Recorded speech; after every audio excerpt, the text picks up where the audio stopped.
Hi guys! So today we're going on a field trip to look for some of those fabulous antique items that I can place inside my 1940s fixer-upper.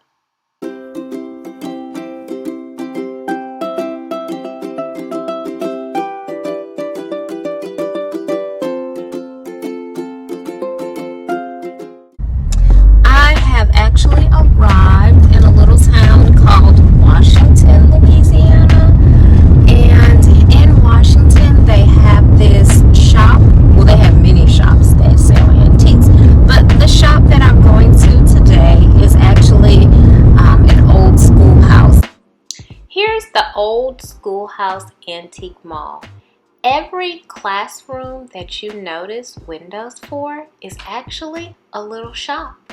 You're going to love coming on this field trip with me. So I always like to say, do not decorate. Do simply collect items that you would like to see in each of the rooms of your home. So today, in this sweltering heat, we're going to go into this Old Schoolhouse Antique Mall, and we're going to find different items. They may be from different time periods. They'll have different patinas, different looks, different styles, in order to, finish out some spaces in the home that just need that little extra touch that you really don't get from simply going into a store and purchasing sets of items or all the items that you see at once. Let's go.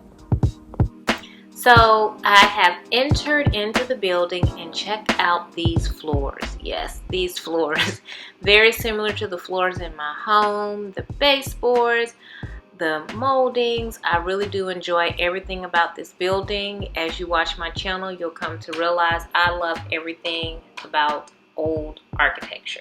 So as I go through each of these rooms, I want you to take a look at some of the items that are in this room, but I'm also going to focus quite a bit on the architecture. And there is a lot of stuff. I would have to film for hours for you to see all of the different items that are located here, but I really just wanted to highlight the fact that A, there are a lot of items, and B, you are sure to find something that you would love to have in your home if you just take a trip here to Washington, Louisiana, and come to this Old Schoolhouse Antique Mall. Okay guys, so here I am, and in addition to the building, this is the auditorium / gymnasium, and here they have some additional antiques and a whole lot of things that I really do believe that you'll enjoy. So let's just continue to take a look around.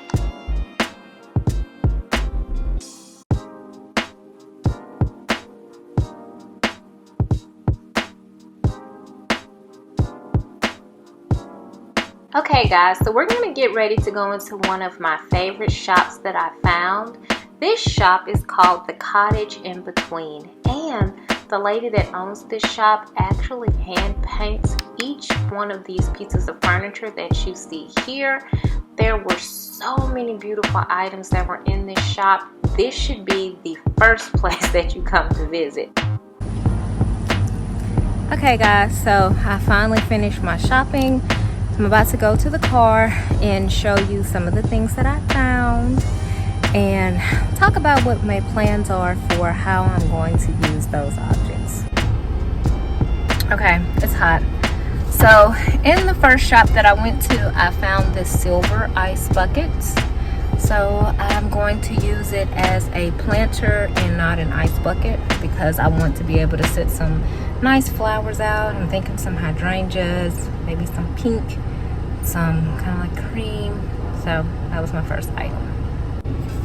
The next thing I found was this silver cake stand. I really like the rope detail on this, but I want to be able to put this out on my counter to hold fruit and I don't know what else, but I think once I clean it up, I'll get a better idea of what I want to use it for.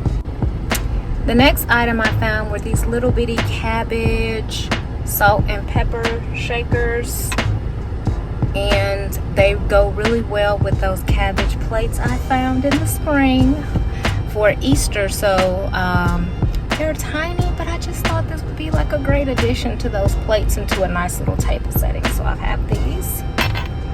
And last but not least, what stopped me in my tracks was this vintage phone.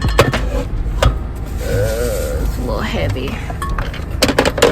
Okay, I have my vintage phone, and I think I'm going to end up painting the phone a different color to match the decor, because I'm going to redo that office area.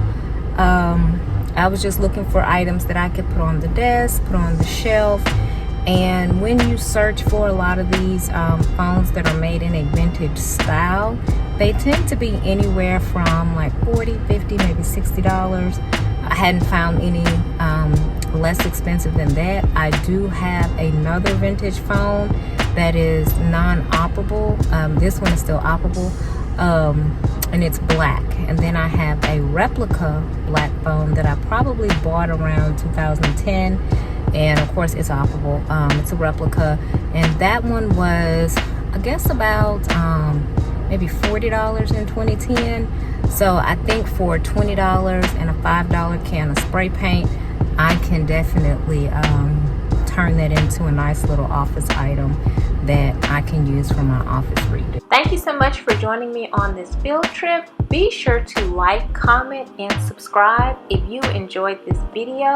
For more inexpensive design inspiration, be sure to spend your weekends with Winnie. Bye!